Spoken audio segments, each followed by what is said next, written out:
85 million years ago, dinosaurs dominate the landscape. What land there is, for most of the planet is covered by water.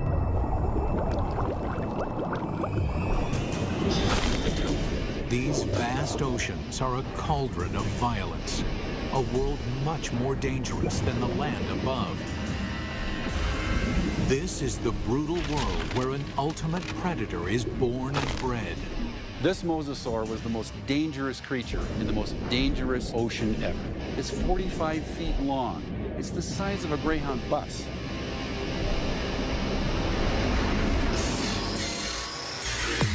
Now a monster is resurrected inside a laboratory,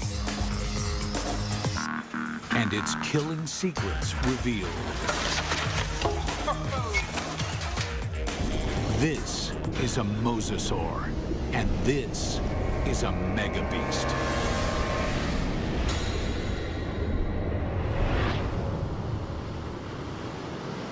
This is mosasaur country. At least it was.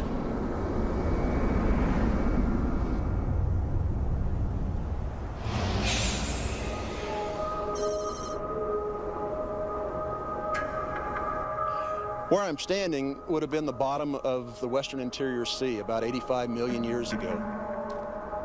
Mike Everhart is one of the world's leading experts on mosasaurs. The horizon would have been ocean for as far as you could see. The seaway stretched for hundreds of miles from where we're standing. At this time, the climate is warmer, so there are no polar ice caps. Sea levels rise until well over 80% of the planet is covered with ocean. The center of North America was covered with water from Nevada to Missouri, from the Gulf of Mexico on up past the Arctic Circle. The floor of this ocean, known today as the Kansas Chalk, was created by billions and billions of nanofossils, the shells of tiny plankton that drifted down and were deposited on the seabed. What we're looking at here is literally hundreds of thousands of years of deposition on the sea bottom of the western interior sea. What we see back here is roughly an inch per 700 years to build up that much chalk. So there's untold billions of these animals there. And entombed in this chalk are giant fossils of mosasaur. In the late 1830s, the bones of the beast are first uncovered in North America. This is where the mystery of the mosasaur begins, because nobody can say just what this creature is. It is a question that first arises when a massive skull is found near the Meuse River in Holland. First guy who looked at it thought it was part of a fossil whale. It was also thought to be the jaws of a crocodile, a giant lizard, and one person even suggested it was a dragon slain by a medieval knight. A French paleontologist described it as a mosasaur, meaning Meuse River reptile.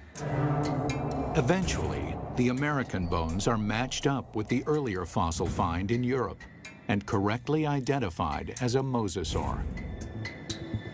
Over the next 80 years, as scientists begin the serious hunt for dinosaur fossils, a pattern emerges. In every corner of the globe, they find mosasaur bones. This points to one conclusion. No other predator has ever dominated the planet like the mosasaur. This guy weighed 8 tons. It could easily swallow a full-grown human male whole, just like a tater tot. Scientists investigating mosasaurs realized that nothing on Earth could have stopped them. It took a cosmic catastrophe to end their reign.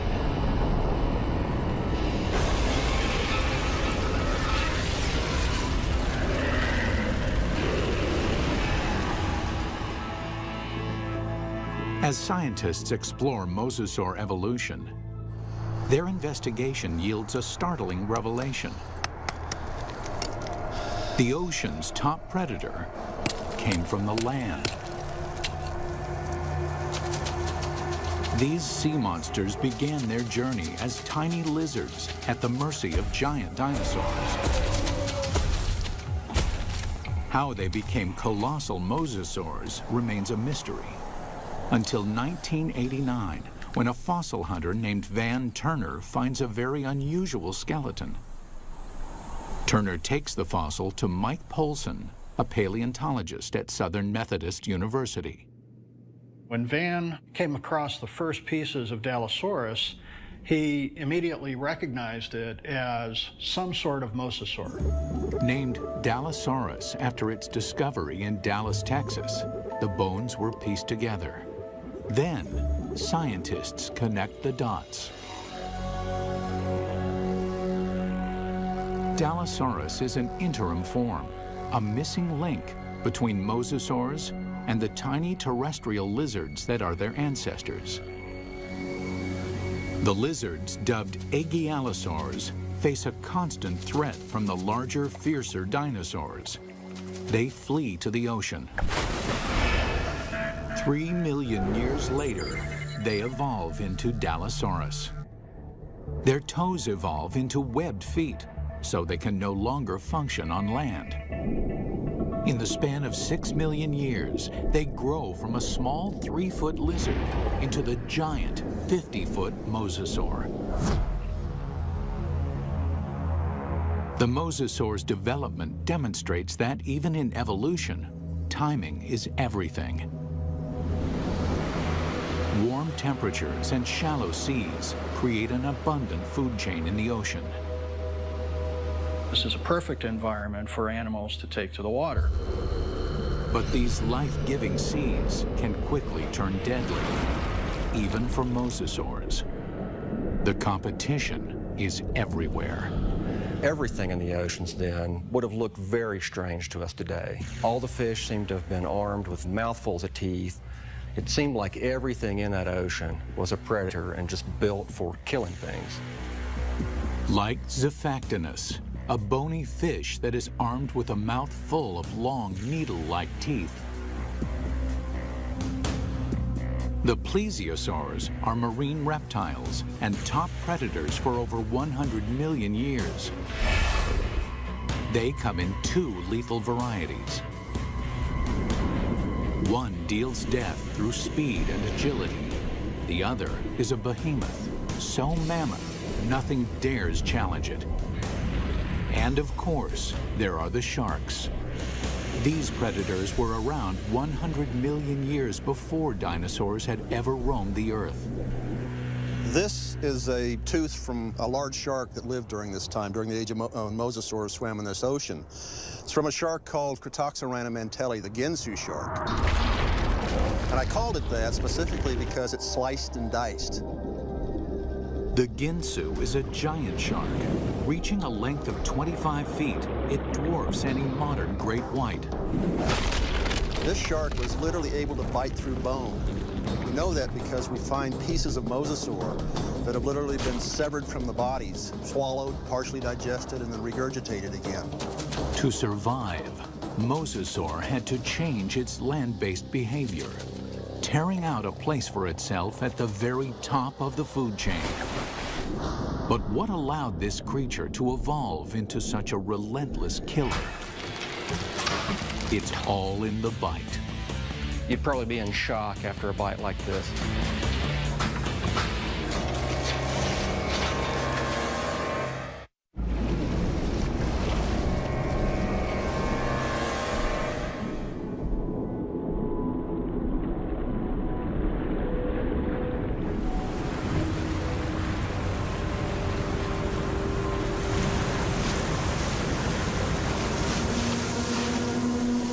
Taking her up!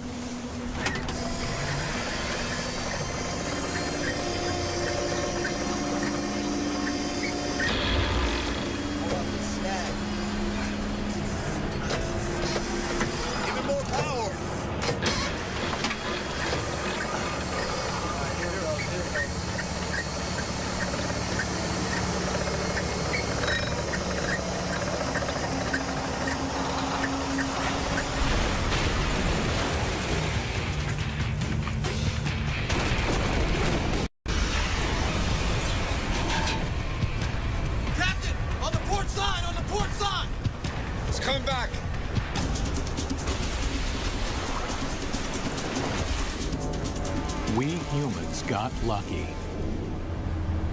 We managed to miss out on the mosasaur.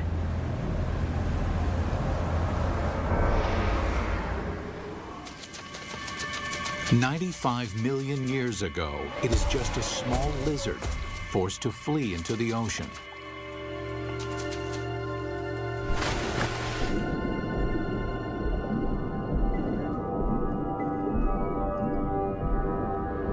Within 6 million years, it grows into one of the most successful predators of all time.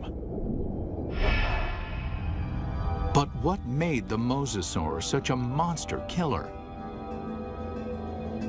Millions of years of evolution created a perfect formula for the perfect killer. This is how you make an apex predator. First and foremost, breathing. Like whales, mosasaurs can spend long hours submerged in the sea, but they still have to come up for air. And then there's food. Fish are nutritious, but they're fast and slippery. To catch them, mosasaurs must develop the skills of an efficient hunter. Another part of the formula, hearing. In the water, sound location becomes a prime method for hunting.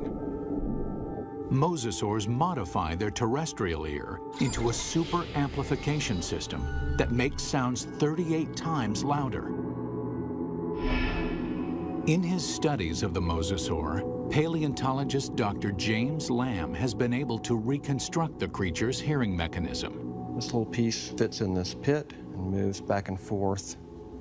And then this piece fits here, and a small movement in this first piece creates a large movement in this one. So it's a system that's finely tuned for conducting sound through water. Even though sound can lead them to the prey, it's difficult to detect a target if it's in murky water. Here, mosasaur would have the advantage by using the keen sense of smell inherited from its land-based ancestors. A mosasaur like this would have had a tongue that would function exactly like a monitor lizard's tongue. The reason why the tongue is forked is so that the animal can smell in two different directions at the same time. This is smelling in stereo. One more addition to our killing formula: sonar. The last piece in the puzzle is this set of nerves that run down the side of the upper jaw and especially are concentrated here in the snout. And it's a system for detecting the pressure wave given off by the prey. Mosasaur uses this pressure wave sonar to hunt, much like modern killer whales use echolocation. All these adaptations mean mosasaur has a good chance of locating dinner, but they still have to catch it. And chasing down fast, elusive prey requires jet-like speed. So how does an 8-ton, 50-foot monster propel itself? This alligator has another piece of our formula: a massive tail. Along with crocodiles, gators have a long, flattened tail shape similar to mosasaurs.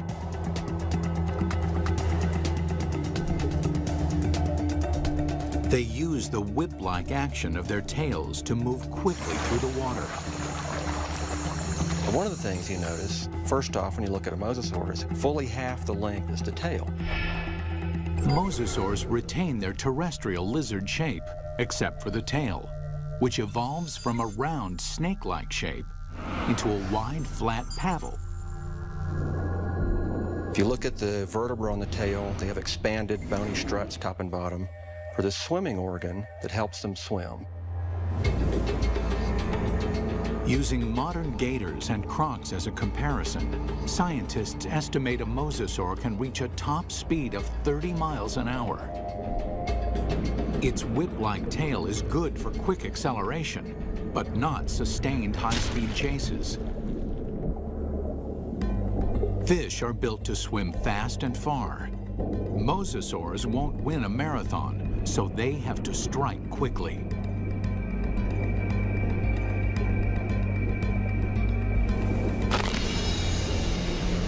Which means this enormous beast has to somehow hide its 50-foot body and ambush its prey. Imagine that this animal is sitting on the bottom, takes a deep breath, it just waits there for something to swim by, close enough that it can get that sustained burst of speed to go out and catch it.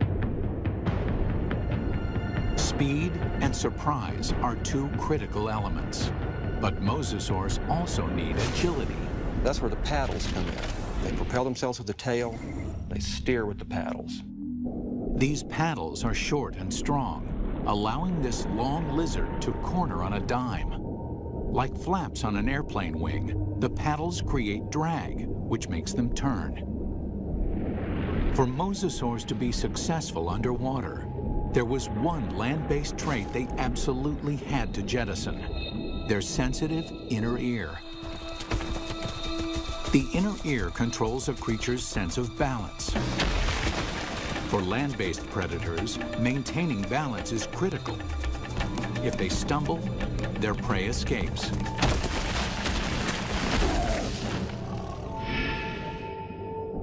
But in water, animals move in every direction, like a gyroscope. An animal with a sensitive inner ear can quickly become dizzy and disoriented. Over the millennia, the mosasaur's inner ear begins to dial down the sensitivity, allowing them to quickly twist and spin with no sickening side effects. These evolutionary refinements created a megabeast. The mosasaur can locate, chase, and catch its prey. But catching is not enough. The mosasaur has to eat. And the way that it eats is something that almost defies imagination. It's a prehistoric creature so vicious, it makes sharks seem cuddly.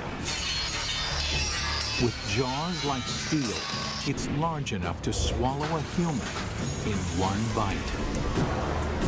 This underwater T-Rex is bred only to hunt and to kill. And across the oceans of planet Earth, this megabeast rules.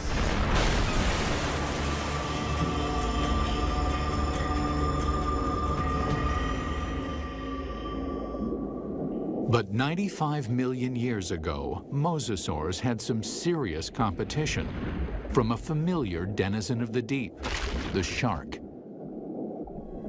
Prehistoric sharks, like their modern cousins, are vicious and durable, traveling vast distances, ripping apart any creature that gets in their way. Sharks had been around for over 250 million years when mosasaurs evolved onto the scene. At that time, the largest, fiercest shark in the water was the giant Ginsu shark. The Ginsu would have, of course, looked very much like a modern great white, a very big, heavy-bodied shark. At a length of 25 feet, the aptly named Ginsus are over 10 feet longer than a typical great white. With mosasaurs and Ginsus hunting in the same waters, one thing is certain: there will be blood. There was quite a competitive relationship going on when the big sharks and the mosasaurs were running into each other frequently. And at least at first, the mosasaurs were losing a lot. There's definite evidence that sharks attack mosasaurs. You can see right here that there are clear bite marks from the arc of the mouth of a shark that was attacking. These big sharks carved up a lot of mosasaurs. So we find shed teeth, we find bones that are severed during this time.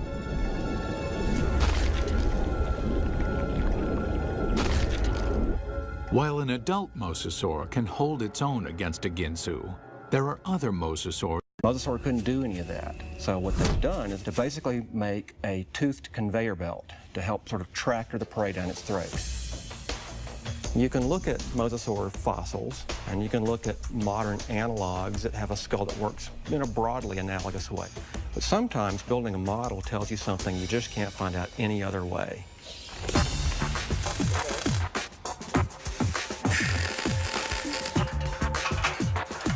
Dr. Lamb works with Real Effects in North Hollywood, California to build a life-size mosasaur skull, complete with a set of death-dealing jaws.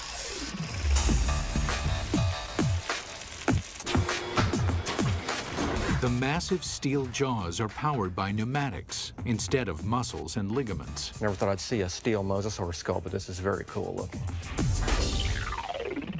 We've got 3 pneumatics. We've got 2 operators to run it, and we've reduced it to 3 basic motions. One set of pneumatics opens and closes the jaws. One set moves it backwards and forwards. And the third set runs the pterygoids in the roof of the mouth. The pterygoids are the Terminator teeth. No other ocean predator has them. A second set of teeth running down the roof of the mouth. These are a truly fiendish adaptation. They actually work independently to move the prey backwards in the throat, and also to hold it still, to pin it down as it opens its mouth for the next bite. Now we see how these jaws worked in deadly concert. The bite, the ratcheting jaw, the Terminator teeth. Test 1. Find out what the mosasaur's first bite would do to any creature unlucky enough to get on the wrong end of these teeth. Mosasaurs had a really big bite. So we've got a piece of foam that would be about the same size as an 8 or 9 foot long shark, or maybe part of the neck of a long-necked plesiosaur. We're going to put it sideways in this mosasaur model's mouth and just see exactly what would have happened.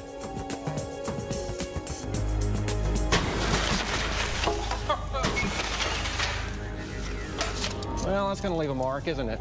That's a broken neck. I'm pretty convinced that this thing would have probably killed something with the first bite. First time it bit down and ratcheted back like that, the thing's neck is broken. Test 2. Measure the capacity of its bite. Very simply, when our metal mosasaur chomps, how much ersatz meat goes into its mouth? We've got this piece of foam with 4-inch squares painted on it. We're going to feed it to this mosasaur and see how much with each bite this thing would have dragged its prey down its throat.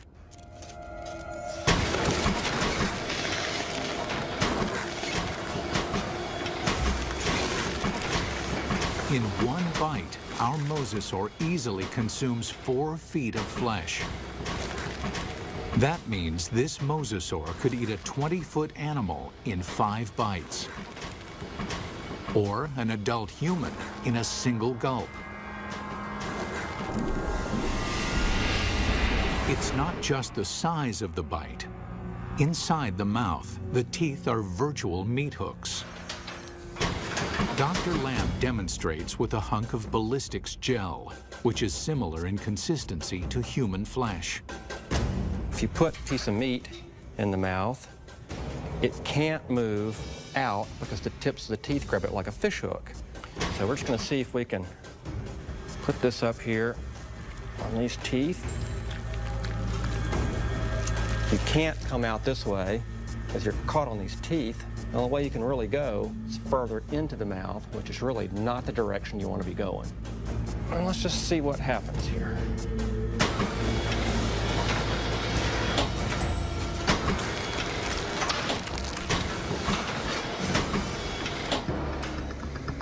Well, I don't think there's any doubt that you wouldn't want to be a swimmer in a late Cretaceous ocean. You can actually see tooth marks where it just cut right through about 10 pounds of flesh like it was just butter. That would be nasty. The only good thing about this is that you'd probably be in shock after a bite like this. Maybe you wouldn't feel the rest of it. Final test. How the jaws perform eating simulated live prey. The first fish is immediately trapped on the barb-like teeth. And the rest? Well, straight down the old mosasaur hatch.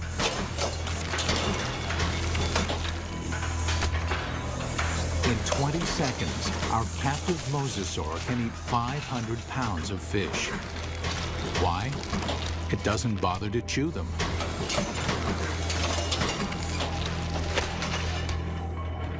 There's a rapidly vanishing cloud of red and a few scales, and that's all that's left of it. For dessert, they test an item that mosasaur never had the opportunity to eat.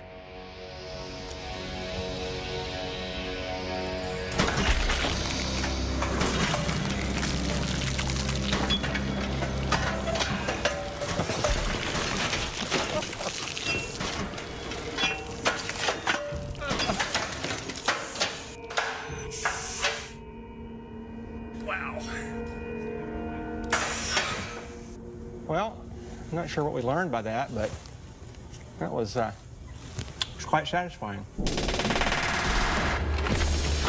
It's abundantly clear why mosasaur is the ultimate success story of evolution, growing from a 3-foot lizard into an alpha predator. Although this megabeast drove all its enemies into extinction, fossil evidence suggests another enemy took their place. And this enemy is something the mosasaur has never seen before.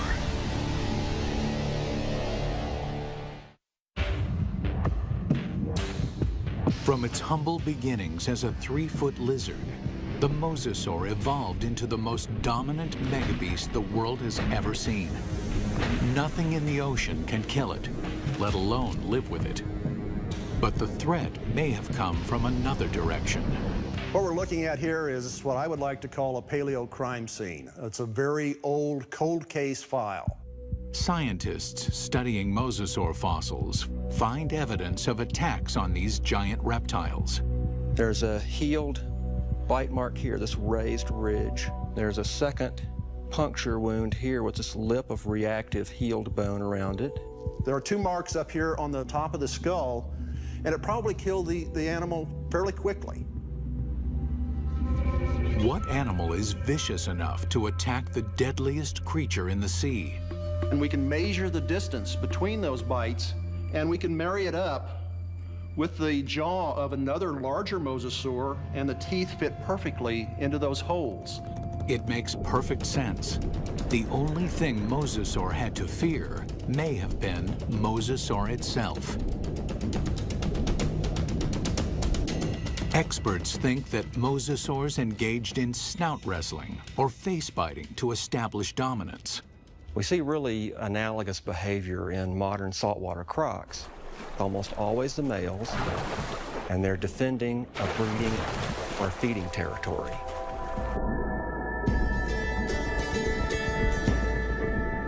A mosasaur battle unfolds like a bizarre undersea ballet.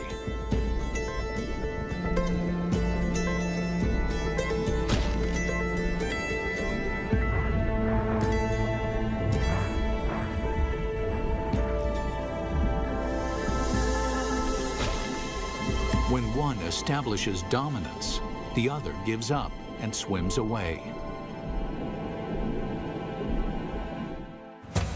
This type of competition is common animal behavior. But scientists uncover something shocking in this particular set of fossils. Evidence that suggests not simple predation, but something close to murder. We've got the fossil evidence that shows that mosasaurs killed other mosasaurs, and they didn't eat them. I mean, it wasn't for food. By looking at the damage on the skull, Everhart believes that this wrestling match turned deadly. The fossil evidence shows the dominant mosasaur clamps down on his opponent's skull. And as the skull of the mosasaur rolled to the side, these teeth pulled out and left these big drag marks across the bone, very deep wounds. Not only is the skull crushed, but evidence suggests the killer then broke the victim's neck. We found the neck laying off like this at a 45-degree angle to the skull, indicating that it's probably broken right up here next to the brain case. Not even great white sharks or saltwater crocs deliberately kill their own kind. They killed, kind of like humans, they killed for other reasons than for food. And mosasaurs were different in that regard. We don't see that in very many other animal groups. Still, scientists believe this gladiator-like behavior would not have caused the mosasaur to go extinct. In point of fact, they seem to thrive on violence. 70 million years ago, with no other competition in sight, mosasaurs continued to evolve, becoming even more diverse. There's well over 50 species of mosasaurs. They began moving from the ocean into freshwater, seeking prey in swamps, estuaries, and rivers. Nothing on Earth could have stopped these megabeasts. Nothing on Earth, that is. It took a 6-mile-wide chunk of rock that slammed into the Earth 65 million years ago to end the reign of the mosasaur. We're talking about something that released as much energy as every nuclear weapon on the planet, times 1,000, set off all at once. The magnitude of this blast causes a shockwave of earthquakes and volcanoes. Mega tsunamis race across the oceans. A cloud of superheated dust and molten rain fills the atmosphere, blocking out almost all of the sunlight. This devastates the food chain. 75% of the species on Earth are wiped out. With its food supply drastically reduced, the mosasaur is doomed. This cataclysmic event paved the way for the development of mammals and eventually humans. But what if the comet had missed? If mosasaurs had been allowed to thrive, how different would our world be? We wouldn't have any whales, or dolphins, or porpoises, or seals, or sea lions. The oceans and all its fish would belong to the mosasaurs. Bring her down. Fishermen would find very little to catch, if indeed there were humans on the planet at all. These would be very ferocious, very hungry, active marine animals that you wouldn't want to share your ocean with. It's fascinating and frightening to contemplate what might have been had these megabeasts survived.